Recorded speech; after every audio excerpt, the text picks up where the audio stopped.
अस्सलाम वालेकुम, मैं हूं समर अब्बास। आप देख रहे हैं हमसे पाकिस्तान, हम न्यूज़ की इलेक्शन नशरियात।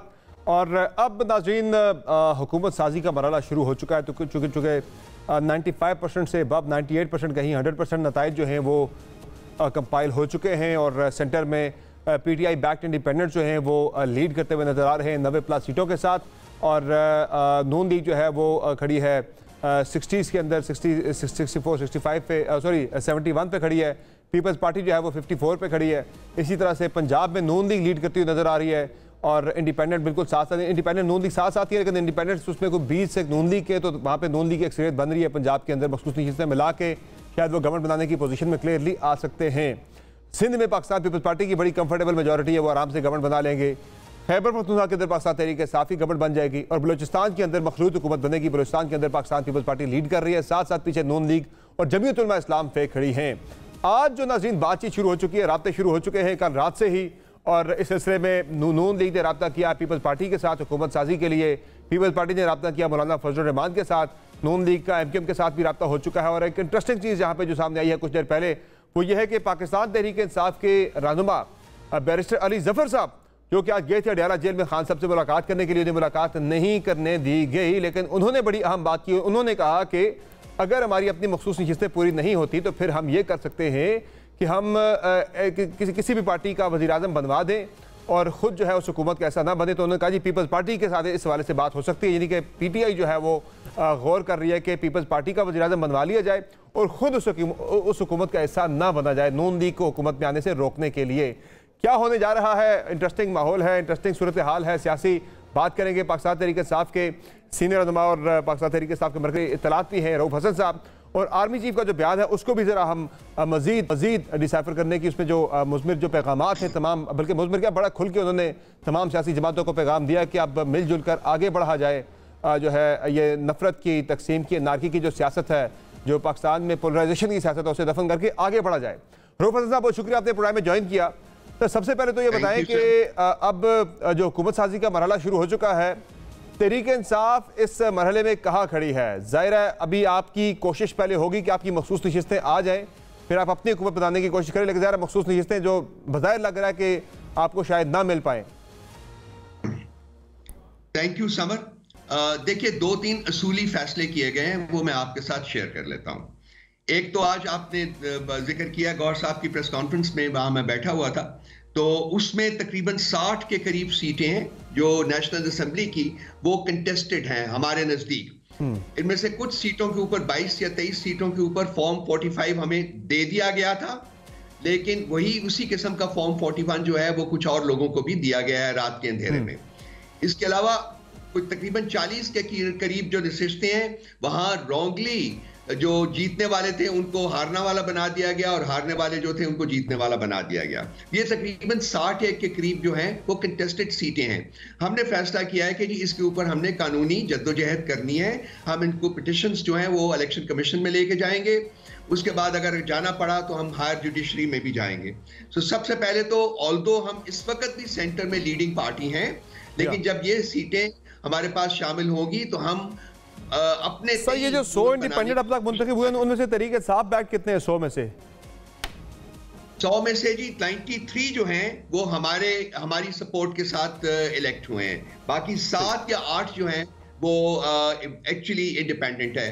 वो भी देखना है कि वो किनको ज्वाइन करेंगे, वो हमें भी ज्वाइन कर सकते हैं। उनमें से 2-3 जो हैं वो नून लीग को उन्होंने ज्वाइन करने का ऐलान कर भी लिया। वो PMLN के नाराज थे, इंडिपेंडेंट लड़े, इलेक्शन जीत किया, लेकिन 93 आप कंफर्म कर रहे हैं कि वो आपके हैं पाकिस्तान तहरीक इंसाफ बैक्ड इंडिपेंडेंट से। तो सर ये जो ज़ाहिर अभी कोशिश है आपकी मखसूस नशिस्तें हासिल करने की, उसके लिए क्या लाएअमल है? एक खबर आई पहले उड़ती के तहरीक इंसाफ ने जमात इस्लामी के साथ भी रब्ता किया है कि आप जमात इस्लामी के साथ इत्तेहाद करके उस कोटा से आप फिर ले लें रिजर्व सीट्स। आपकी पहले MWM से बातचीत भी चल रही है, मुस्लिम लीग ज़ियाद जो है वो भी आपकी इत्तेहादी रही है। क्या सोचा जा रहा है इस हवाले से, क्या करने जा रहे हैं? हमारी दो ऑप्शंस हैं हमारे पास। एक जो आप जिक्र कर रहे हैं कि जी हम किसी पॉलिटिकल पार्टी का प्लेटफॉर्म इस्तेमाल करके अपना कोटा जो है वो वहां उस पार्टी में शामिल करवा दें। एक तो ऑप्शन जो कि आपने फरमाया है वो ऑप्शन हमारे पास मौजूद है, जमात इस्लामी हो जाए या कोई और हो जाए वो हम ही फैसला कर लेंगे। दूसरा ऑप्शन है जो ये फैसला किया हमने, जो मैं आपके साथ शेयर कर रहा हूं कि हमने, क्योंकि PTI जो एक पॉलिटिकल पार्टी के तौर के ऊपर हमारी लीगल एंटिटी मौजूद है, सुप्रीम कोर्ट ने अपनी जजमेंट में उसके ऊपर कोई कदगन नहीं लगाई हुई। कंसेक्वेंटली हमने ये फैसला किया है कि हमने पीटीआई की जो लेजिटिमेसी है उसको एस्टैब्लिश करना है और इसी प्लेटफॉर्म को हमने आगे बढ़ाने की कोशिश करनी है। तो ये दोनों जो है पैरेलल जो हमारी स्ट्रेटजीज हैं, इन दोनों के ऊपर हम काम करेंगे और देखेंगे। पहले वाली में तो सर वाज़ेह हो चुका है, सलमान अकरम राजा साहब ने पिटीशन की थी इलेक्शन कमीशन ऑफ पाकिस्तान में कि मुझे तहरीक इंसाफ का ही पार्लियामेंटेरियन माना जाए मुंतखब होने के बाद। अल्लाह वो मुंतखब नहीं हो सके, उनका हल्का भी कंटेस्टेड है काफ़ी ज़्यादा, वो भी एक मुतनाज़िर रिजल्ट था, लेकिन वो इलेक्शन कमीशन ने उनकी इस्तदा मुस्तरद कर दी थी। कहा आप इंडिपेंडेंट ही रहेंगे, आप तहरीक इंसाफ के नहीं हो सकते मुंतखब होने के बाद, जिन्हें आप अपने आप को कह नहीं सकते क्योंकि पीटीआई कंटेस्टिंग पार्टी है नहीं है सिलेक्शन, आपको किसी को ज्वाइन ही करना पड़ेगा, जो हमारी मुख्तलिफ लीगल एक्सपर्ट से बात भी हुई है। देखिए, इलेक्शन कमीशन से हमें किसी और फैसले की तवक्को भी नहीं है, लेकिन हमारे पास इसके बाद ऑप्शंस मौजूद हैं। हम जुडिशरी में जाएंगे, हम इसको सुप्रीम कोर्ट तक लेके जाएंगे, ये हमारा हक है और इसको हम तमाम जो हमारे पास लीगल ऑप्शंस मौजूद हैं उनको हम फाइट करेंगे। इलेक्शन कमीशन से हमें किसी भले की तवक्को नहीं थी ना है, तो वो हम बिल्कुल सरप्राइज नहीं है। और सर पार्टी कौन सी मुमकिन तौर पर ज्वाइन कर रहे हैं? मजलिस वफ़द मुस्लिमीन से ज्यादा चांस आपका इत्तेहाद का जमात इस्लामी से या मुस्लिम लीग ज़िया से? देखिए, MWM के साथ हमारा पुराना इत्तेहाद मौजूद है। जी हाँ, आपको पता है गिलगित बल्तिस्तान में भी हमारी कोalition, बिल्कुल आई नो दैट, वो 18 में भी आप 18 में भी वो आपके इत्तेहादी थे सेंटर में आपके, लेकिन अभी जा किसके साथ रहे हैं आप? फिर गिलगित बल्तिस्तान में जो इस वक्त लीडर ऑफ द ऑपोजिशन है वो उनका है और हमारी सपोर्ट के साथ वो लीडर ऑफ द ऑपोजिशन है। हमने इस वक्त डिस्क्लोज नहीं कर सकते, हमने एक बंदे का नाम डिस्क्लोज किया था, वो उठा लिया गया था। मैं पहले भी आपको कहा है कि हम बिल्कुल अपनी स्ट्रैटेजी जो है, हमारे ऑप्शंस जो है वो मौजूद हैं, इस हद तक मैं आपको बता सकता हूं, लेकिन कौन हमारा प्रेफर्ड ऑप्शन होगा या एक से तो सर आपको राजा नासिर अब्बास साहब पे शक है सर, जो MWM के जो खान साहब से मिले भी हैं, कि आप नाम नहीं ले रहे? देखिए, उनके साथ तो हमारा मौजूद है ना, इत्तेहाद मौजूद है। मैंने अर्ज किया, आप कह रहे हैं नाम नहीं लूंगा, वो उठाना लिया जाए जिस तरह वो बल्लेबाज वाला एपिसोड हुआ था आपके साथ। उनके साथ तो हमारा पुराना इत्तेहाद है समर, वो तो पुराना इत्तेहाद चल रहा है उनके साथ, वो हमको नया इत्तेहाद नहीं है, तो वो मौजूद है हमारे साथ, अब भी वो इत्तेहाद मौजूद है, हम उनका प्लेटफॉर्म इस्तेमाल कर सकते हैं। MWM भी हो सकती है, जमात इस्लामी भी हो सकती है, दोनों में से कोई एक होगा?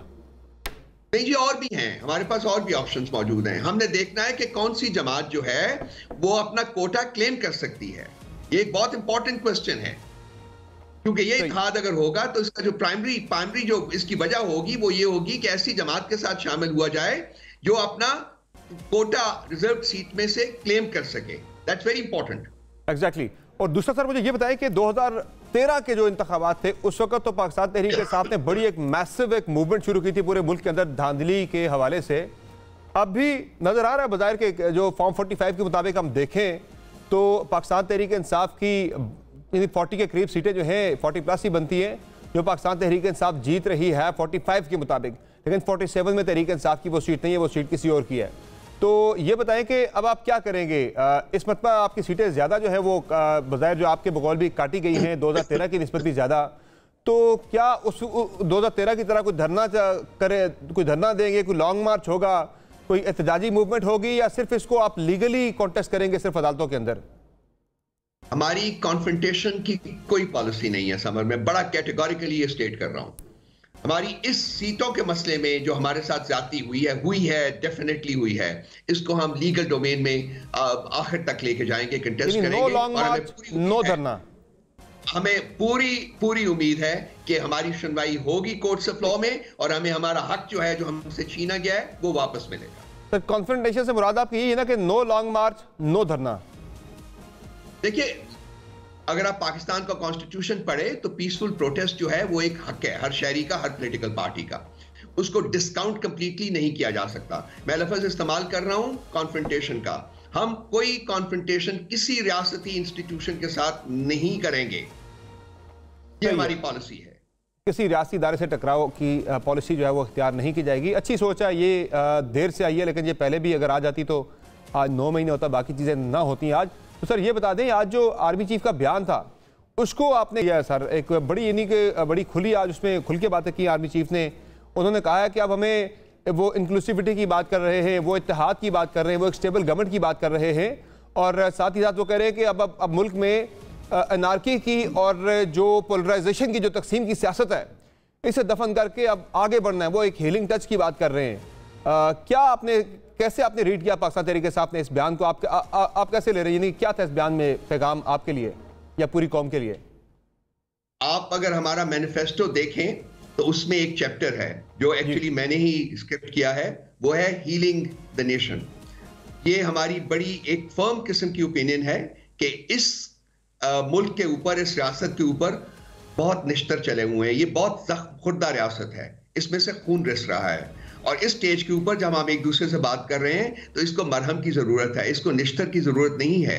To that extent army chief साहब ने जो कहा है हम उनके साथ एग्री करते हैं, लेकिन उसकी सबसे बड़ी जो जरूरत है वो ये है कि मेरिट के ऊपर और कॉन्स्टिट्यूशन के मुताबिक रूल ऑफ लॉ जो है उसको इंपोज किया जाए, सब लोगों को रूल ऑफ लॉ के ताबे किया जाए, फिर ही मुल्क आगे बन सकता है। आपको एक मजबूत हुकूमत की जरूरत है, एक जेन्युइनली मैंडेटेड हुकूमत की जरूरत है। वही हुकूमत, ऐसी हुकूमत ही मुल्क में स्टेबिलिटी ला सकती है, मुल्क को इकोनॉमिकली आगे ले जा सकती है और एक सोसाइटल कोहेजन एंड हार्मनी जो है वो पैदा कर सकती है। तो सर वहां से सर अगर आपको हीलिंग टच मिलता है अगर वहां से, तो तहरीक इंसाफ उसे रेसिप्रोकेट कैसे करेगी? इन रिटर्न आपके पास क्या देने को? हमारी अपनी पॉलिसीज हैं, हमने उसको बड़ा खुल के अपने मैनिफेस्टो में बयान किया है सारे डोमेन में। इस वक्त जो हमारी जो जद्दोजहद है वो ये है कि हम अपनी हुकूमतें जो है उनको तश्कील दे सकें। और मैं उम्मीद करता हूं कि वो सीटें जो कि हमसे अनफेयरली छीनी गई हैं, वो सीटों की तादाद नेशनल असेंबली में तकरीबन 60 है, इसी तरह से पंजाब असेंबली में भी वो खासी तादाद है। वो सीटें हमें वापस मिलेंगी ताकि जस्टिस और इक्विटी की बुनियाद के ऊपर हुकूमतें बने, पावरफुल हुकूमतें बने जो कि मुल्क को आगे ले जाने की पोजीशन में हों। चोरों और डाकुओं की हुकूमतें ना बने जो मुल्क को लूटते रहे हैं हमेशा से। ये है एक हमारा नैरेटिव जिसको हम आगे लेके चलेंगे और हम विरासत के हर अदारे के साथ ओपन माइंडेडली बात करके एक कंसेंसस बिल्ड करने के लिए हमेशा तैयार होंगे। तो ब्रॉडली जो आर्मी चीफ का बयान था आज का, उसको तहरीक इंसाफ ने कैसे उसको डिकोड किया है? क्या मैसेज लिया आपने उनके बयान में से? टेक अवे क्या आपकी? आई थिंक ये हमारी किसी कमेटी में अभी डिस्कस नहीं हुआ। जहां तक मेरी जात का सवाल है, मैं एक पर्सनल ओपिनियन दे सकता हूं, लेकिन वो पार्टी पोजीशन जो है वो रिफ्लेक्ट नहीं होगी, बिकॉज पार्टी के प्लेटफॉर्म के ऊपर अभी ये डिस्कस नहीं हुआ। जो भी बातें आपकी, एक दो बातें तो मैं ऑलरेडी कर चुका हूं कि पाकिस्तान की जो जरूरियात का जिनका इजहार किया गया है उससे किसी को इनकार नहीं है।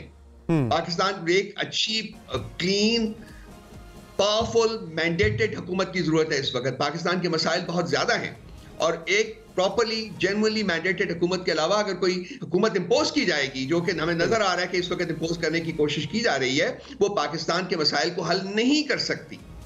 आपको एक जेन्युइनली मैंडेटेड हुकूमत की तरफ आप भी वही बातें कर रहे हैं जो आर्मी चीफ ने की, तो आप उनके बयान का खैर मकदम करते हैं? जो उन्होंने बातें की हैं वो अच्छी हैं तो हम बिल्कुल खैर मकदम करेंगे, लेकिन उसके साथ साथ हमें यह भी देखना है कि पिछले 2 साल से पीटीआई के साथ क्या बीती है। हम उसको भूल नहीं सकते ना जी, हम उसको भूल नहीं सकते। वो एक चीज है, पैरेलल नैरेटिव वो भी है कि पीटीआई के साथ क्या पीटीआई ये डिजर्व करती थी जो उसके साथ 20-21 महीने 22 महीने तक जो बर्ताव किया गया, जो रियासत का जबर हुआ है, रियासत का जुल्म हुआ है, जो हमारे लोगों के साथ हुआ है, हमारे लेकिन यहाँ जो है वो बात ये है कि अब आगे बढ़ना है, मुल्क में इस्तेकाम लेके आना है। आप उन चीज़ों को वेलकम कर रहे हैं और आगे बढ़ने की जो बात है, फिर आप भी इस पे आगे बढ़ना चाहते हैं आप भी ना? आप जो कह रहे हैं कि हम कन्फ्रंटेशन नहीं चाहते, बढ़ना आप भी आगे चाह रहे हैं ना? देखिए, हम पाकिस्तान में हम बैठे हुए हैं ना, पाकिस्तान हमारा मुल्क है, पाकिस्तान रियासत है, पाकिस्तान को हम सब ने स्ट्रॉन्ग करना है। और अगर कोई ठीक बात कर रहा है तो वो उसको हम वेलकम करेंगे, लेकिन उसके साथ साथ कोई ऐसी बातें हैं जो कि नहीं की जा रही ना, वो मेरी रिस्पांसिबिलिटी। हीलिंग टच का जिक्र है सर इसके अंदर, हीलिंग टच का जिक्र है उनके बयान के अंदर कि उन्होंने लिखा है कि the nation needs stable hands and a healing touch to move on from the politics of anarchy and polarisation. वो तो आप लोगों ने भी काफी चीजें की है ना, 9 मई तो आप लोगों ने किया है ना, वो तो हुआ आपके पार्टी के लोगों से। आप ये ना कहें ना, हम आपको पहले भी बड़ी दफा मैं कह चुका हूं, आपके प्रोग्राम्स में भी कह चुका हूं कि अगर आपने ये डिटरमिन करना है कि 9 मई किसने किया है तो उसके लिए एक इंडिपेंडेंट जुडिशियल इंक्वायरी कमीशन बनना चाहिए जी। उसको बनाइए, उसको इन्वेस्टिगेट करने दें, जिन्होंने किया है उनको सामने लाने दें, फिर उसके साथ जो कानून है, राइजुल वक्त कानून है, उसके मुताबिक उनको उनके साथ डील किया जाए। लेकिन वो आपको एंड ब्लॉक 10,000 बंदा जो है उनको जेल में रख के हीलिंग टच नहीं मिल सकता। हीलिंग टच नहीं मिलेगा सर, वो आपको जस्टिस डिमांड करती है, हर पॉलिटिकल पार्टी जस्टिस डिमांड करती है, हम भी जस्टिस डिमांड करते हैं, ठीक है, मिलना चाहिए हमें। अच्छा, आप मुझे ये बताएं रऊफ हसन साहब के आज बैरिस्टर अली जफर साहब कुछ देर पहले हमारे साथ ट्रांसमिशन में शरीक थे। उन्होंने बड़ी इंपॉर्टेंट बात की हुकूमत साजी के वाले से। वो कह रहे पहले तो तहरीक इंसाफ अपनी कोशिश करेगी कि हमारी रिजर्व सीट्स भी आ जाए, हमारी अपनी हुकूमत बने, लेकिन अगर ऐसा ना हो सका तो देखा जी हम एक गौर ये इस चीज़ पे कर रहे हैं कि एक ऐसी हुकूमत बनवा दी जाए कि जिस यानी हम प्राइम मिनिस्टर के वोट में, प्राइम मिनिस्टर के इलेक्शन में हम वोट दे दें, लेकिन उसके बाद खुद हम उस हुकूमत का हिस्सा ना बने। पाकिस्तान की हाथ है, पाकिस्तान में इस्तेकाम किया तो हम हुकूमत मुंतखब करवा दें, उस हुकूमत का हिस्सा हम ना बने। तो ये उन्होंने ये भी फिर कहा था कि पीपल्स पार्टी से वाले से एक्सेप्टेबल हो सकती है, पीपल्स पार्टी से बात हो सकती है, नून लीग से बात किसी सूरत भी कतई नहीं होगी। तो है ऐसी कोई सोच के पाकिस्तान तहरीक इंसाफ जो है पीपल्स पार्टी के प्राइम मिनिस्टर को मुंतखब करवा दे, हो तो उस हुकूमत का हिस्सा ना बने? देखिए, अली जफर साहब ने जो कहा है वो अभी हमारे पार्टी प्लेटफॉर्म के ऊपर डिस्कस नहीं हुआ, लेकिन ये एक ऑप्शन है, उन्होंने कहा है, तो उन्होंने सोच समझ के कहा होगा। और ये है कि वो लाजमी बात है कि वो इसको पार्टी प्लेटफॉर्म के ऊपर लेके आएंगे, वहां ये डिस्कस होगा। उसके बाद हम अपने ऑप्शंस जो हैं उनको इवेलुएट करके हम फैसला करेंगे कि हमने क्या करना है। लेकिन मैं बार बार ये अर्ज कर रहा हूं कि हमारी जो प्रायोरिटी कंसिडरेशन है वो ये है कि हमने अपनी पार्टी के right to claim our quota from reserve seats जो है उसको फाइट करना है। हमने अपनी पार्टी की लेजिटिमेसी जो है उसको रिस्टोर करवानी है, हमने अपनी पार्टी का जो सिंबल है उसको रिस्टोर करवाना है, और हमने पार्टी के प्लेटफॉर्म को आगे बढ़ाना है। ये हमारी टॉप प्रायोरिटी है। उसके बाद बैकअप ऑप्शंस जो हैं समर साहब वो हमारे पास मौजूद हैं, जो जफर साहब ने कहा है वो भी एक ऑप्शन हो सकता है। इसके अलावा और भी ऑप्शंस हैं हमारे पास, हम उन सबको सामने रख के जो पार्टी के हक में बेहतर फैसला होगा वो करेंगे और उसको लेके आगे बढ़ेंगे। ज़ाहिर है सर, अगर आपके पास अगर दो ऑप्शन होंगे, एक ऑप्शन ये है कि वही पीडीएम वाली गवर्नमेंट बन जाए लेड बाय पीएमएलएन, जिसपे बिलावल भुट्टो ज़रदारी आपको वार्न कर रहे हैं कि भाई वहाँ पे विक्टिमाइजेशन होगी पीटीआई के साथ बड़ी सख्त किस्म की। तो दूसरे वो कह रहे हैं ऑप्शन एक ये हो कि भाई पीपल्स पार्टी की गवर्नमेंट आ जाए, नून लीग की ना आए, और आपको गारंटी दी जाए भाई आपके साथ विक्टिमाइजेशन नहीं होगी। तो दोनों में से कौन सी आपके लिए सूटेबल है? फिर इन दोनों पॉलिटिकल पार्टीज में से किसी की जो गारंटीज हैं वो काबिल कबूल नहीं है। ये लोग इंतहाई ये मंडियां लगाने वाले लोग हैं मेरे भाई, इनकी गारंटी की वक़्त क्या है? हमने अपनी स्ट्रेंथ को एस्टैब्लिश करना है। पीटीआई इस वक्त पाकिस्तान की लार्जेस्ट पॉलिटिकल पार्टी के तौर के ऊपर इमर्ज की है। इनको हमारी जरूरत है, हमें इनकी जरूरत नहीं है। हम हुकूमत बनाने में सिर्फ उस वक्त इंटरेस्टेड होंगे जबकि हम मसला ये सर आपके पास नंबर पूरा नहीं है। अगर आपके अभी जो मौजूदा नंबर हैं उसको देखते हुए आपको अगर रिजर्व सीट्स मिल भी जाती है फिर भी आपका नंबर नहीं बनता। देखिए, आज अगर हम इस आज जब हम बात कर रहे हैं तो जो आप पोजीशन बता रहे हैं वो ठीक है, लेकिन 2 दिन बाद, 3 दिन बाद, 4 दिन बाद ये पोजीशन बदल सकती है। जब हम अपने केसेस को लेके जाएंगे इलेक्शन कमीशन के पास और अदालतों में, तो हमें हमारी जेन्युइन सीट्स जो है वो वापस मिल सकती हैं, फिर हम अपने पोजीशन पे आ जाएंगे। वो एक डिफरेंट सिनेरियो है, बिल्कुल। वो अगर आप वो एक आइडियल सिनेरियो हो सकता है तहरीक इंसाफ के पॉइंट ऑफ व्यू से, हम उसके ऊपर बैंक कर रहे हैं। हमें पता है कि हमारे लेजिटिमेट डिमांड है, हमें पता है कि जो अदालतें हैं वो हमारी डिमांड को एक्सीड करेंगी, इसलिए हम इस केस को आगे लेके जा रहे हैं। हमने पीटीआई का प्लेटफॉर्म जो है उसको प्रमोट करना है, उसको लेके आगे जाना है। बाकी सब चीजें जो है वो सेकेंडरी है हमारे लिए। और दूसरा जो आपने सर कुछ देर पहले बात की, इस पर कि सड़क गर्म नहीं होगी, आप एक अदालती लड़ाई लड़ेंगे, बाकी तरीके आप इस्तेमाल करेंगे, सड़क गर्म नहीं होगी, जिससे कोई ऐसा काम नहीं होगा जिससे मुल्क में इस्तेहकाम जो है मुतासिर हो। देखिए, हम अपनी पॉलिटिकल लड़ाई लड़ेंगे, हम अपनी लीगल लड़ाई लड़ेंगे, हमें तो तमाम कॉन्स्टिट्यूशन में जो हमारे पास हकूक है हम उनको एक्सरसाइज करेंगे, लेकिन डिसरप्शन जो है किसी किस्म की, हम जाना चाहते हैं, हम पार्लियामेंट में बैठना चाहते हैं। इस लड़ाई को हम पार्लियामेंट के फ्लोर के ऊपर भी फाइट करेंगे। हम फील करते हैं कि वहां भी ये लड़ाई लड़ी जा सकती है, और ताकि आइंदा से जो इस दफा डाका डाला गया है हमारे शहर के ऊपर, वो आइंदा से ये ट्रेडिशन जो है ये खत्म हो, ये ना किया जाए। जो लोगों का मैंडेट है उसको एज सच एक्सेप्ट किया जाए, उनके ऊपर डाका ना डाला जाए। ये चीज जो है ये हमने पार्लियामेंट में कोशिश करना है कि लेजिस्लेट करें। अगर हमारे पास नंबर्स आ जाते हैं तो हम लेजिस्लेट कराएंगे, डेफिनेटली कराएंगे। हमारे जो बहुत से हमारे ऐसे ऑब्जेक्टिव्स हैं जिनको हम मीट करना चाहते हैं, but for that it is essential कि हम पहले हुकूमत में आए, हमारे पास एक स्ट्रॉन्ग क्रेडिबल हुकूमत जो है वो हम बनाने की पोजीशन में आए, उसी के लिए हम कोशिश कर रहे हैं। और प्लान भी है कि अगर आपकी नहीं आ सकती तो फिर नून लीग को नहीं आने दिया जाएगा किसी सूरत में, कम वक्त में। नहीं जी, हमारा ये बिल्कुल, ये मैंने आपसे अर्ज किया कि ये अभी हमने अपने पार्टी प्लेटफॉर्म के ऊपर ऐसी कोई चीज डिस्कस नहीं की, कोई ऐसा फैसला नहीं हुआ। शायद हम अपने आप को कंप्लीटली डिटैच कर लें हुकूमत मेकिंग से, गवर्नमेंट मेकिंग से, ठीक है, हम अपोजिशन बेंचेस के ऊपर बैठ जाएं, ये भी हो सकता है, इसमें कोई मुज़ायका नहीं। हम अपनी लड़ाई जो है अपोजिशन बेंचेस के ऊपर बैठ के आगे लेके जाएं। बड़ी ताकत होती है अपोजिशन लीडर की, बहुत ताकत होती है अपोजिशन की। सही है, सर को खान साहब के साथ बातचीत हुई इन नताइज के वाले से, आगे के सियासी लाइमल के वाले से, उनका क्या कहना है मौजूदा सूरत हाल पे, अब आगे कैसे बढ़ना है?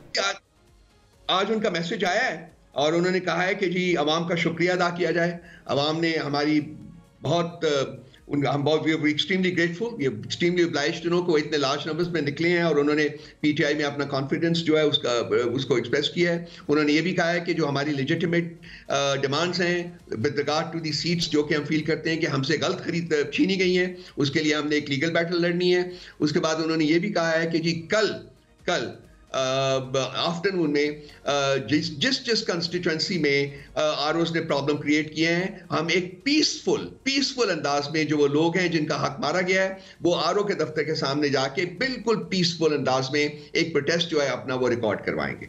अच्छा ये बताएं सर, आपके जो इंडिपेंडेंट्स हैं उन पे बड़े लोगों की नजरें लगी हुई हैं, सेंटर में भी उन पे बड़े लोगों ने नजरें जमाए बैठे हैं काफी लोग, पंजाब के अंदर भी, केपी में तो ज़रा टूटना नहीं, आपका नंबर काफी ज्यादा वहां पे हाई है। तो अपने इन इंडिपेंडेंट्स को बचाए रखने के लिए, इंटैक्ट रखने के लिए क्या आपकी हिकमत अमली है और पार्लिमानी जो कमेटी है उसका इजलास कब बुला रहे हैं? केपी में तो हम बहुत जल्दी पार्लियामेंट्री कमेटी का आज हो जाएगा जी, 2-1 दिनों में हो जाएगा। जहां तक अभी सेंटर का और पंजाब का सवाल है, यहां तो अभी तक इलेक्शंस के रिजल्ट्स आ रहे हैं, उसके बाद हमने अपनी स्ट्रैटेजी तय करनी है, उसके बाद ही हम अपनी पार्लियामेंट्री कमेटी जो है उसका इजलास बुलाएंगे। इसमें अभी थोड़ा सा वक्त लगेगा। जहां तक रहा आपके दूसरा सवाल कि जी ये जो इंडिपेंडेंट्स हैं, ये भाई हमारे आइडियोलॉग्स हैं, ये बड़े यंग लोग हैं, ये पार्टी के साथ बड़ी देर से खड़े हुए हैं, इनमें कोई फ्लाई बाय नाइट का क्राउड टाइप नहीं है, इनमें कोई इलेक्टेबल्स नहीं है। तो हमें यकीन है कि ये लोग पार्टी के साथ बहुत डीपली इन्वॉल्व हैं और ये पार्टी के साथ खड़े रहेंगे इंशाल्लाह ताला। और इसके अलावा सर केपी में क्या फैसला हुआ है? कोई मुशावरत वज़ीर आला के वाले से कोई पैगाम आया हो खान साहब का? मेरा ख्याल है कि कल तक हो जाएगा सर फैसला, कल तक हो जाएगा, कल तक हो जाएगा। और जो इतलात आ रही है हमारे पास, जो खबर है वो ये है कि अली बिन गंडापुर नहीं होंगे, चूंकि ज़ाहिर है वो कुछ 9 मई के वाले से केसेस के अंदर भी वो मतलूबन उन पे केसेस चल रहे हो, कल को उन्हें सजा भी खदशा इम्कान मौजूद है कि हो सकती है, और ऐसे किसी बंदे को लाया जाएगा जिस पे केस कोई ना हो, ताकि आपकी गवर्नमेंट अगर बन जाए तो वो गवर्नमेंट आपकी डिस्टर्ब ना हो कल को। ऐसा ही है सर सोच? देखिए जी, मैं इस पे कोई कमेंट करने की पोजीशन में नहीं हूं जी। हमने देखना है कि कौन वहां ज्यादा क्रेडिबल होगा, कौन ज्यादा इफेक्टिवली गवर्नमेंट को चला सकेगा। केसेस जो हैं ये फेक एंड फ्रिवलेस केसेस हैं, ये फ्रॉडुलेंट केसेस हैं, ये खत्म हो जाएंगे, इनकी कोई हैसियत नहीं है। के भाई का नाम भी चल रहा है, क्या वो इस वक्त फेवरेट है? आप कंफर्म करते हैं? कौन जी? असद कैसर के भाई जो है वो क्या फेवरेट है सीएम के लिए? मैं किसी शख्स के बारे में नहीं कमेंट करूंगा। हमने बेहतरीन बंदा जो है वो चूज करना है to lead the party in KP, और वही इंशाल्लाह ताला होगा जी, और बहुत जल्दी हो जाएगा, आपके सामने आ जाएगा। बहुत शुक्रिया सर, बहुत शुक्रिया रऊफ हसन साहब, तहरीक इंसाफ के मरकजी सेक्रेटरी इत्तलात रऊफ हसन, जिनका कहना है कि तहरीक इंसाफ के वज़ीर आला केपी का फैसला कल तक हो जाएगा, कौन आएगा। सेंटर में गवर्नमेंट बनाने के वाले से हर तरह की कोशिश की जाएगी, अगर ना आ सकी तो फिर अपोजिशन बेंचेस पर बैठ जाएंगे, लेकिन किसी भी किस्म की अनारकी या यानी उन्होंने कहा कि ऐसी कोई सियासत कन्फ्रंटेशन की हम नहीं करेंगे जिससे पॉलिटिकल स्टेबिलिटी डिसरप्ट हो। पार्लियामेंट के अंदर एहतजाज करेंगे, अपना राइट जो है वो एक्सरसाइज करेंगे, पुरअमन एहतजाज किया जाएगा अगर किया भी, और ज़्यादा जो फोकस है वो अदालतों के ऊपर है कि अदालतों के अंदर जो है कानूनी लड़ाई लड़ी जाएगी जो मुबैना तौर पर मैंडेट चोरी हुआ है पाकिस्तान तहरीक इंसाफ का। इसके अलावा आर्मी चीफ की जानिब से जो बयान आज जारी हुआ है उसका खैर मकदम किया है पाकिस्तान तहरीक इंसाफ के मरकजी सेक्रेटरी इत्तलात रऊफ हसन साहब ने। प्रोग्राम में एक क्विक ब्रेक लेंगे, ब्रेक से वापस आएंगे, बात करेंगे खुर्रम दस्तगीर साहब के साथ कि मुस्लिम लीग नून क्या सोच रही है, चूँकि पीपल्स पार्टी और नून लीग की जानिब से एक दूसरे को करीब लाने की बातें तो हो रही हैं, लेकिन बिलावल भुट्टो जरदारी का एक बड़ा सख्त स्टांस था, वो क्या एक्सेप्ट करेंगे मियां नवाज शरीफ को, और क्या नवाज शरीफ कैंडिडेट होंगे प्राइम मिनिस्टर के या शहबाज शरीफ होंगे पंजाब के सीएम शिप के लिए, कौन सामने आ रहा है? बातों की ब्रेक के बाद हमारे साथ रहेगा।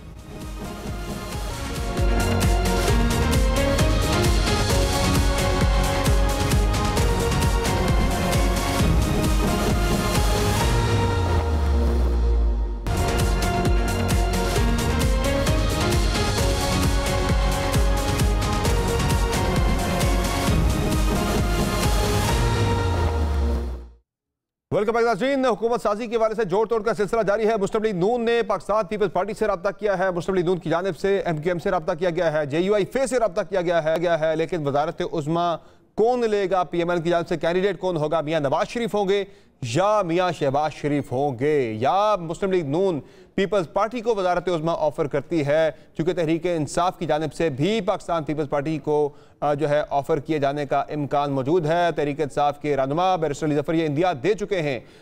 होगा क्या मरकज़ में हुकूमत साजी के हवाले से? पंजाब का वज़ीर आला कौन आएगा? क्या मरीम नवाज़ होंगी या मियाँ शहबाज शरीफ होंगे?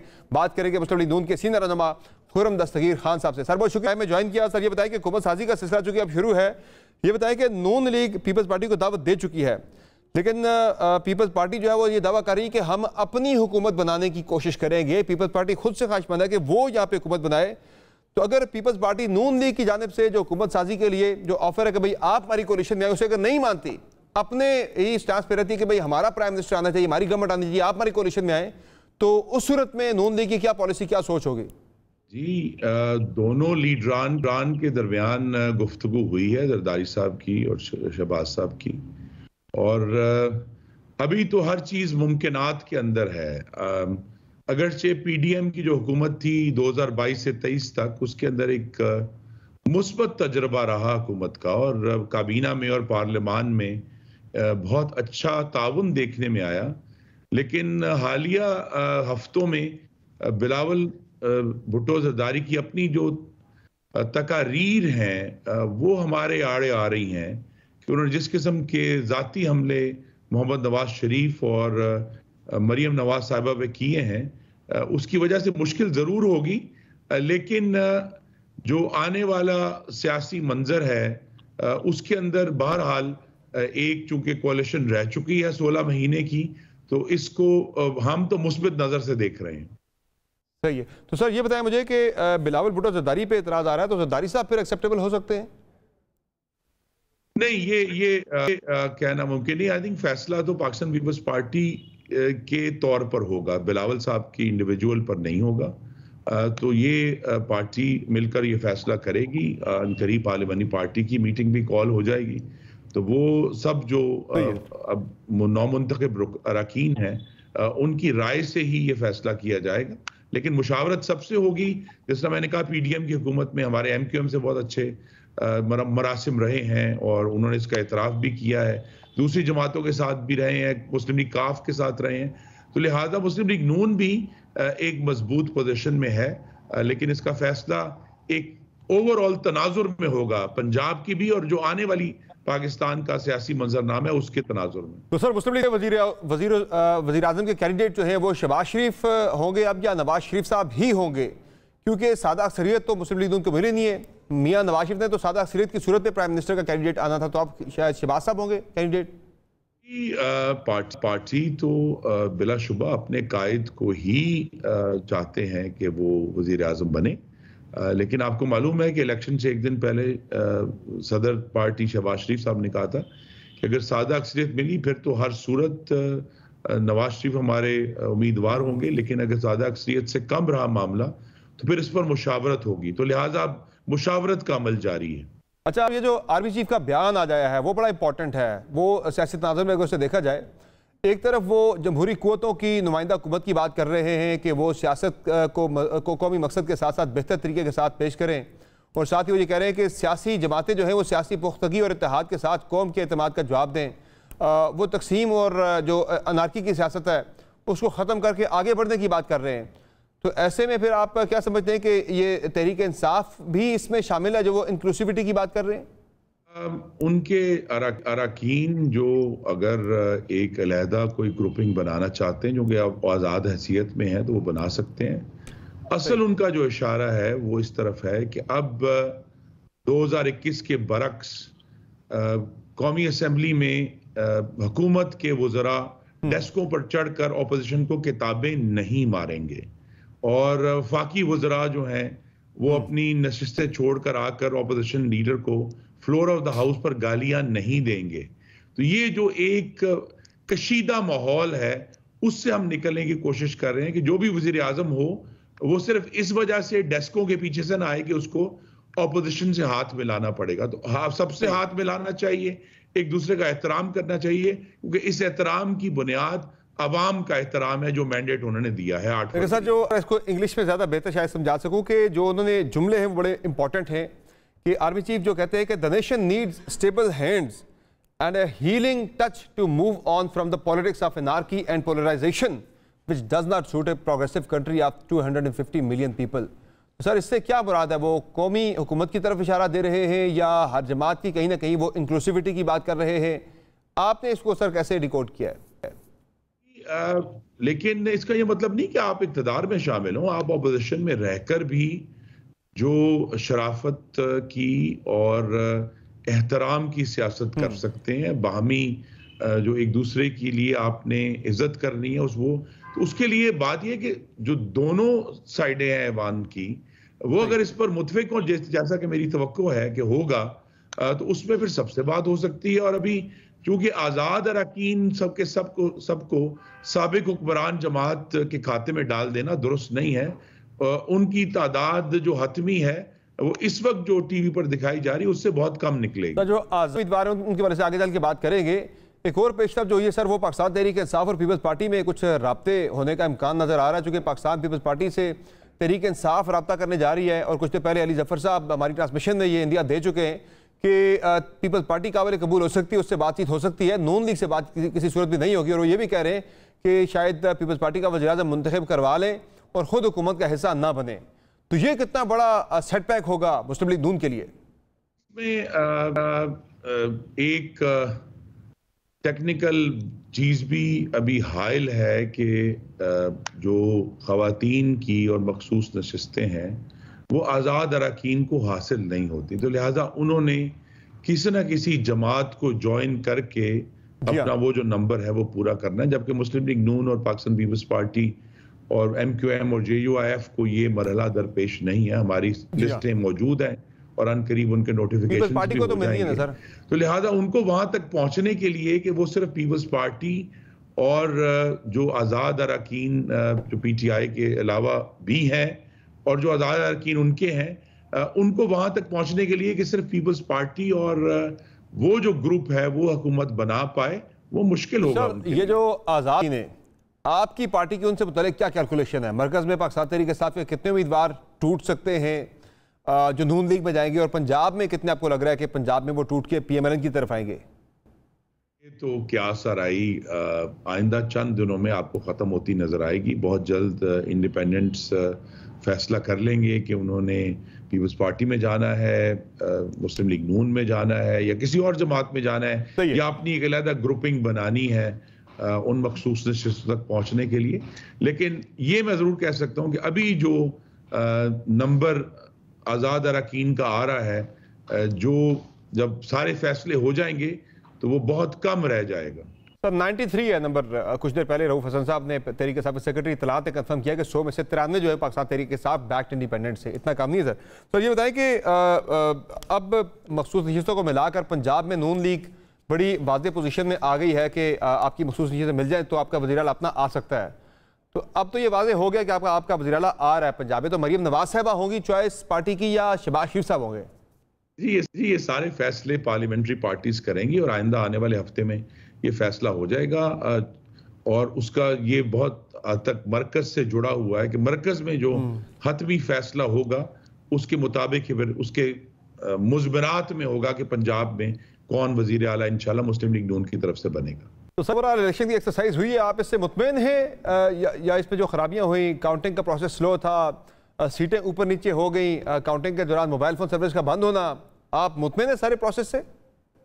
प्रोसेस हतमी तौर पर 2018 से बेहतर था। जो मैकेनिक्स थे सारे लिस्टों के और इलेक्शन कमीशन के जो मामलात थे इलेक्शन वाले दिन, वोटरों को किसी किस्म की रुकावट का सामना नहीं करना पड़ा। और उसके बाद जो काउंटिंग भी हुई है, सिर्फ ये इशू है ज़रूर कि इस चीज़ को दुरुस्त करने के लिए कि भाई काउंटिंग बिल्कुल जिस तरह वोटरों ने वोट डाला है उस तरह ही, उसमें कुछ ताख़ीर ज़रूर हुई है। और इसी वजह से जो कियास आराइयाँ थी इलेक्शन की रात, उनकी वजह से बहुत लोग जो हैं वो गुमराह हुए हैं। तो अब जबकि हतमी नताइज आ गए हैं तो वो जो प्रोसेस है वो 2018 के मुकाबले में बेहतर हुआ है। वैसे ये जो तहरीक इंसाफ की सीटें ज़्यादा आई हैं मुस्लिम लीग नून से, बावजूद इसके कि उनके हाथ पांव बंधे हुए थे, उनके पार्टी कायद जेल में, सज़ा पे सज़ा हो रही है, मुहिम नहीं चला सकी पाकिस्तान तहरीक इंसाफ, इंतखाबी निशान उनसे ले लिया गया, उनसे फॉर्म छीने जाते रहे, सब कुछ होने के बावजूद पाकिस्तान तहरीक इंसाफ का अच्छा परफॉर्म करना और नून लीग का तवक्को से बहुत ही कम सीटें आना, कोई एनालाइज किया आपने कि क्या वजह बनी इसकी? दो बातें हैं जी। एक तो तमाम आज़ाद को एक साबिक हुक्मरान जमात के खाते में डालना दुरुस्त नहीं है। अगर आप पिछले 4 से 5 इलेक्शनों पर नज़र डालेंगे तो 20 से 40 तक भी आज़ाद नशिस्तें आई हैं, जबकि ये मौजूदा सूरत आपकी सर 74 सीटें उनके, तो लिहाजा सबके सब वहाँ डाल देना जो है वो दुरुस्त नहीं है और ना ही किसी मैंडेट को वो जाहिर करता है। उसके साथ ही जुड़ा हुआ सवाल है कि मुस्लिम नून ने एसेंशली 2018 के मुकाबले में थोड़ी बेहतरी हासिल की है अपनी नशिस्तों में, तो लिहाजा ये हमारे लिए ज़रूर आने वाले दिनों के लिए एक चैलेंज है कि हम पार्टी में फैसला साजी के अमल को कैसे बेहतर करते हैं। और सबसे बड़ा चैलेंज जो सामने आया है वो ये है कि जो नए वोटर हैं उनके साथ हमारा इब्लाग यानी कम्युनिकेशन का तरीक़ेकार जो है उसको हमें बेहतर करने की जरूरत है। बिल्कुल, वो जिस यूथ का मियां साहब बार बार जिक्र करते रहे, वो लगता है फिक्रमंद थे कैंपेन के दौरान कि ये यूथ ही जो है हमें हरवा ना दे, कहीं वोट कहीं और ना डाल दे जाके, तो वो ऐसा हुआ है। सर ये आप अपनी सीट भी वैसे हार गए हैं, इसकी वजह क्या बनी है? आप तो मुसलसल जीतते भी आ रहे हैं पीछे माजी में, और इस मरतबा ऐसा क्या हुआ कि आप हार गए? और सर्विस में तो पोजीशन आपकी बेहतर दिखाई दे रही थी। वो एक हम सबके लिए सेटबैक ज़रूर है, लेकिन उसमें कुछ बड़े बड़े सफालिया निशान भी पोलिंग के दौरान उठे हैं, लेकिन गुजरांवाला के वोटरों का फैसला है जिसकी बुनियाद पर हम अब आगे चलेंगे। सही है। खुरम साहब आपने प्रोग्राम में ज्वाइन किया, खुरम दस्तगीर साहब की गुफ्तगू आप सुन रहे थे। वो कह रहे हैं कि जो नौजवान वोटर है उसे शायद PMLN जो है वो सही तरह से नहीं कर सकी, उन तक अपना पैगाम नहीं पहुंचा सकी, जिसकी वजह से उन्होंने वोट नहीं किया PMLN को उस तरह से। आइंदा इस पर पार्टी में फैसला साजी जो है अमल उसको भी बेहतर बनाने की कोशिश की जाएगी। प्रोग्राम में एक मुख्तसर ब्रेक लेंगे, ब्रेक से वापस आएंगे, बात करेंगे ओवरऑल इलेक्शन के नताइज, इलेक्शन में जो टर्नआउट था और इलेक्शन की जो एक्सरसाइज एक्टिविटी है ये कैसी रही, इसमें शफाफियत कितनी थी, वोटर्स को कितना अपना हक मिला राय दही का इजहार करने के लिए, जो उनका वोट उन्होंने डाला क्या उनको नताइज वही मिले। बात करेंगे ब्रेक के बाद। पैफन के सरबराह से हमारे साथ रहेगा।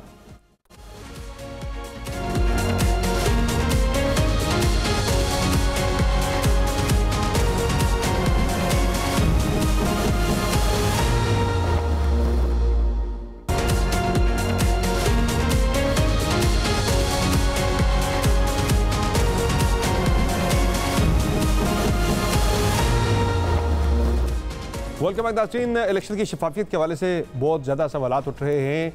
काउंटिंग का जो अमल था उसमें बिलखुसूस ये इल्ज़ाम आ रहा है कि तहरीक इंसाफ की मुतअद्दिद नशिस्तें जो हैं उनके रिजल्ट्स तब्दील कर दिए गए। तहरीक इंसाफ जहां जीत रही थी 35-40 हज़ार की लीड से, वो सीटें इन दी एंड जाके तहरीक इंसाफ हार गई या हरवा दी गई। बात करेंगे फैफन के साबिक सरबराह सरवर बारी साहब से। सर बहुत शुक्रिया आपके। सर ओवरऑल जो इलेक्शन 2024 कैसे देखते हैं सर, इसमें ये कितना शफाफ था? काउंटिंग अमल बिलखुसूस जो है सर, इस पर आप क्या कहेंगे? मोबाइल फ़ोन सर्विस की बंदिश जो है वो कितना ज़्यादा इफेक्ट हुई सारे प्रोसेस के ऊपर? देखिए, पहली बात तो ये है कि जहाँ तक तो शफाफियत की बात है, मेरा ख्याल पाकिस्तान के जितने भी इंतखाबात हुए हैं माजी में, ये इलेक्शन सबसे ज़्यादा शफाफ था। और लेकिन इसके बावजूद ना ये इलेक्शन फ्री था ना फेयर था, लेकिन जो भी कुछ हुआ वो सब के सामने दिन दिहाड़े सूरज की रोशनी में किया गया। चाहे वो एक पार्टी का सिंबल जो है उसके खात्मे की बात हो, या फिर जो डिलिमिटेशन ऑफ कॉन्स्टिट्यूएंसी हो, सेंसस का मामला हो, या उसके बाद जो जितना भी हुआ डिलेइंग टैक्टिक्स जो है, वो पूरी स्ट्रेटजी का जो निगरान हुकूमत है और जो इलेक्शन कमीशन है, उनकी जो एक स्ट्रेटजी का मेन पिलर था वो ये था कि एक पार्टी को लेवल प्लेइंग फील्ड नहीं देना, और उसके लिए हर किस्म का हथकंडा इस्तेमाल किया गया। लेकिन इसके बावजूद पाकिस्तान के अवाम ने जो है वो शऊर का साथ दिया है, सबूत दिया है कि वो उन्होंने बहुत भारी तादाद में वो बाहर निकले हैं और उन्होंने वोट डाले हैं एक ऐसी पार्टी को जिसकी लीडरशिप जेलों में है या छुपी हुई है, जिनके उम्मीदवारों को जो इलेक्टोरल सिंबल है वो नहीं दिया गया। ओवरऑल जो सर 8 और 9 फरवरी का सर जो प्रोसेस था वोटिंग का और काउंटिंग का, सर उस पर सर आप कैसे देखते हैं? देखिए, काउंटिंग का प्रोसेस तो मैं समझता हूँ, जहाँ तक तो पोलिंग की बात है, वो बज़ाहिर ये लग रही थी कि बहुत ऑर्डरली है, लेकिन जो काउंटिंग का मरहला जब आया है तो उसमें बहुत सारी चीजें सामने आई हैं। मसलन ये कि काउंटिंग में सडनली रिजल्ट जो है वो आने बंद हो गए और उसके बाद जो उम्मीदवार 30,000 की लीड ले रहे थे वो 30,000 के पीछे चले गए। तो इस लिहाज से अगर देखें तो दुनिया भर का मीडिया और हुकूमतें और पाकिस्तान का मीडिया, पाकिस्तान के अखबार के एडिटोरियल उठाए, डॉन है, न्यूज है, एक्सक्यूज मी, चाहे हम देखते हैं कि तकरीबन एक मुतफिका राय पाकिस्तान में पाई जाती है कि जो 8300 और जो इंटरनेट की बंदिश, SMS का बंद होना, उसकी वजह से बहुत सारे अभी तक देखें 3 दिन हो गए हैं, अभी तक रिजल्ट कोई नहीं आया, मुकम्मल नहीं कर सका इलेक्शन कमीशन। और ये इलेक्शन कमीशन की बहुत बड़ी मैं समझता हूँ नाकामी है। और उसके लिए कोई मौजू जो वजूहात हैं कि अगर 10 बजे तक 9 तारीख को 10 बजे तक रिजल्ट देना इलेक्शन कमीशन के ऊपर कानूनन पाबंद था कि वो दे, लेकिन इसके बावजूद वो आज तीसरा दिन है और रात होने को है, 9 बज गए हैं, लेकिन इसके बावजूद जो है इलेक्शन कमीशन बहुत बुरी तरह नाकाम हुआ है। और सारा जो अच्छा काम भी था अब उसके ऊपर भी शकूक और शुबात पैदा हो रहे हैं और जो फॉर्म 45 है वो नहीं दिए जा रहे और बहुत सारे शहरों में मुजाहरे हो रहे हैं। नहीं, अब ये जो फॉर्म 45 और 47 का मसला है सरवर बारी साहब, ये बड़ा इंपॉर्टेंट है कि तहरीक इंसाफ के बकौल 30 सीटों के अब तक उन्होंने फॉर्म 45 हासिल कर लिए हैं, अपने पास इकट्ठे कर लिए हुए हैं, जिन्हें एनालाइज करने के बाद वो ये कह रहे हैं कि इन 30 सीटों पर हमारे जो कैंडिडेट्स हैं वो 20 से 40,000 की बढ़तरी से जीत रहे थे फॉर्म 45 के मुताबिक, लेकिन फॉर्म 47 पे कुछ और रिफ्लेक्ट हो रहा है, वहां वो उनके बंदे 20-30,000 के मार्जिन से हार गए। देखिए, ये बुनियादी बात ये है कि ये फॉर्म 45 का मजमूआ जो है फॉर्म 47 है। जी हाँ, तो ये तो साबित करना पड़ेगा इलेक्शन कमीशन को, आरओस को, प्रिजाइडिंग ऑफिसर्स को कि इसकी मैं भी डिमांड करता हूं कि एक जुडिशियल इन्वेस्टिगेशन होनी चाहिए कि बार बार कौमें जो है वो अपना इलेक्टोरल सिस्टम जो है बेहतर करती हैं। हमने अपने इलेक्टोरल सिस्टम को, इलेक्शन कमीशन जो उसका कस्टोडियन है उसने इसकी वायलेशन की है। अगर उसके आरओज और डीआरओज उसके कंट्रोल में नहीं है तो इसका मतलब इलेक्शन कमीशन को जो एम्पावर किया गया था 2017 के एक्ट में वो उसमें बुरी तरह नाकाम हुआ है। और ये पहली दफा नहीं है, बार बार इलेक्शन कमीशन ने अपनी जो इनएफिशिएंसी है उसका मुजाहरा किया है। तो पहली बात तो ये है कि इसकी बाकायदा इन्वेस्टिगेशन होनी चाहिए, क्योंकि कौम जो है उसने तो साबित किया है कि वोट के जरिए वो तब्दीली लाना चाहते हैं। वो पूरा ये बताएं मुझे कि सर ये जो सर आज टर्नआउट आया है, फैफन के मुताबिक उनकी रिपोर्ट आई है कि टर्नआउट जो है वो 48% के आसपास था, तो ये फॉर्म 47 के मुताबिक वो 48% प्रेडिक्ट कर रहे हैं। फॉर्म 45 जो है ज़्यादा पीटीआई करिए, बहुत सारे वोट जो है वो आगे पीछे हो गए, तो आपको क्या लग रहा है कि ये टर्नआउट कितना हुआ होगा अंदाजन? देखिए जी, हमने जो ओपिनियन पोल किया था, हमारे पतन कोलेशन 38 ने 3 ओपिनियन पोल किए हैं। एक हमने जनवरी के शुरू में किया, फिर हमने इलेक्शन से 3 दिन पहले किया और एक फिर इलेक्शन के दिन किया। और इसके अलावा जो हमारी कोलेशन है उसने इलेक्शन ऑब्जर्वेशन भी किए है, वो पोलिंग स्टेशंस के अंदर गए हैं और हमें हमारे अंदाजे के मुताबिक हमने जो प्रेस रिलीज भी जारी की है कि तकरीबन 15% वोटर जो हैं जो पोलिंग स्टेशन तक पहुंचे थे वो वापस चले गए हैं, क्योंकि उनका नाम वहां नहीं था जहां पर 8300 उनको दिखा रहा। बहुत सारे फैमिलीज ने ये रिपोर्ट किया है हमें कि उनके वोट जो है फैमिली के वोट मुख्तलिफ जगहों पर तकसीम कर दिए गए थे। बहुत शुक्रिया सरवर साहब, आपने प्राइम में कीमती वक्त दिया। सारा फैफन सरवर बारी का कहना है कि मोबाइल फ़ोन सर्विस की बंदिश की वजह से वोटर्स को परेशानी का सामना रहा। वोटर उनके 15% के करीब वोटर जो हैं वो नहीं अपना वोट पोल कर सके जो आए वोट कास्ट करने के लिए। बाकी इलेक्शन की जो ओवरऑल जो उसके बाद के नताइज का जो मामला है, अभी तक नताइज का कंप्लीट ना होना, ये एक बहुत बड़ा सवालिया निशान है इलेक्शन कमीशन की कारकर्दगी के ऊपर और पूरे इलेक्शन के प्रोसेस के ऊपर। इसमें शफाफियत आनी चाहिए और आई होप के कहीं अगर किसी के साथ ज्यादती हुई है उसका ज़ारा अदालतों के अंदर जाके हो जाए, ताकि मुल्क के अंदर जो है सियासी इस्तेहकाम है, सियासी इस्तेहकाम आएगा तो मुआशी इस्तेहकाम पाकिस्तान के लिए जो इंतहाई नागुज़ीर है इस वक्त मुल्क के लिए, कौम के लिए। इजाज़त दीजिए, अल्लाह हाफ़िज़।